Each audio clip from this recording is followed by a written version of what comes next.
தேசிய பாதுகாப்பை கருத்தில் கொண்டு அனைத்து ஊடகத் தளங்கள், செய்தி நிறுவனங்கள் மற்றும் சமூக ஊடகப் பயனர்கள் பாதுகாப்பு நடவடிக்கைகளின் நேரடி காட்சிகளை காண்பிப்பதில் இருந்தோ அல்லது மூல அடிப்படையிலான தகவல்களின் அடிப்படையில் செய்திகளை வெளியிடுவதில் இருந்தோ தவிர்க்குமாறு அறிவுறுத்தப்படுகிறார்கள்.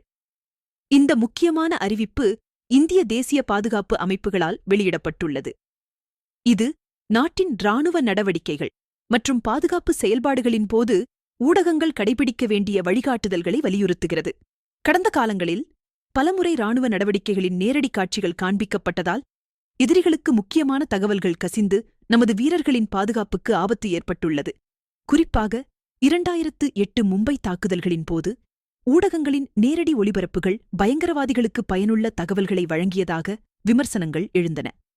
இந்த அறிவுறுத்தல் குறிப்பாக கவனிக்க வேண்டிய அம்சங்கள்: பாதுகாப்பு நடவடிக்கைகளின் நேரடி காட்சிகளை ஒளிபரப்புவதை தவிர்க்க வேண்டும். உறுதிப்படுத்தப்படாத மூலங்களில் இருந்து பெறப்பட்ட தகவல்களை அடிப்படையாகக் கொண்டு செய்திகளை வெளியிடக்கூடாது. இராணுவ வீரர்களின் இருப்பிடம், எண்ணிக்கை, உபகரணங்கள் போன்ற உணர்திறன் கொண்ட தகவல்களை வெளியிடுவதைத் தவிர்க்க வேண்டும். தேசிய பாதுகாப்பு தொடர்பான விவகாரங்களில் பொறுப்புணர்வுடன் செயல்பட வேண்டும். இந்த வழிகாட்டுதல்கள் கருத்து சுதந்திரத்தை கட்டுப்படுத்துவதற்காக அல்ல, மாறாக நாட்டின் பாதுகாப்பு நலன்களை பாதுகாப்பதற்காகவே வழங்கப்படுகின்றன.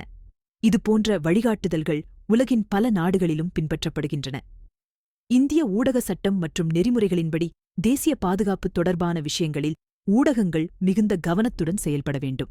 இந்த அறிவுறுத்தலை மீறும் ஊடகங்கள் மீது சட்டப்படி நடவடிக்கை எடுக்கப்படலாம். சமூக ஊடக பயனர்களும் இந்த அறிவுறுத்தலை கவனத்தில் கொள்ள வேண்டும். உறுதிப்படுத்தப்படாத தகவல்களையோ பாதுகாப்பு நடவடிக்கைகள் குறித்த உணர்திறன் கொண்ட தகவல்களையோ பகிர்வது தேசிய பாதுகாப்புக்கு ஆபத்தை ஏற்படுத்தலாம். ஒவ்வொரு குடிமகனும் தேசிய பாதுகாப்பில் பங்காற்ற வேண்டும்.